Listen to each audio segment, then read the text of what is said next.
నెల్లూరు జిల్లా అనేది చాలా పీస్ఫుల్ సిటీగా ఉండేది జిల్లాగా, ఇప్పుడు అంతా నేరమయంగా మారిపోతుంది.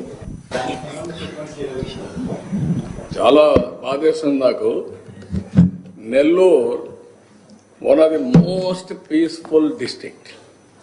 ఒకప్పుడు రాష్ట్రంలో నేను ముఖ్యమంత్రిగా సమైక్య ఆంధ్రప్రదేశ్లో ఉన్నప్పుడు నెల్లూరుకి ఏ ఎస్పీ అయినా పర్వాలేదు పంపించండి అనేవాడిని. విజయనగరం ఒకటి, నెల్లూరు ఒకటి.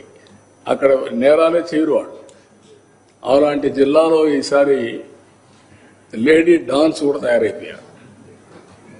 హత్యలు కూడా చేసే పరిస్థితికి వచ్చేసారు. హత్యలు చేపించే పరిస్థితికి వచ్చారు. గంజాయి అమ్మే పరిస్థితికి వచ్చారు. What you say? అంటే అంత లీనియంట్ గా తీసుకొని ప్రశాంతమైన జిల్లాలను కూడా నేరమైన జిల్లాలుగా తయారు చేయగలిగారు. ఆంధ్రప్రదేశ్ ఎప్పుడు మీరు గుర్తుపెట్టుకోవాలి, ప్రశాంతమైన రాష్ట్రమే. ఎప్పుడూ ఇక్కడ పెద్ద సమస్య ఉండేది కాదు.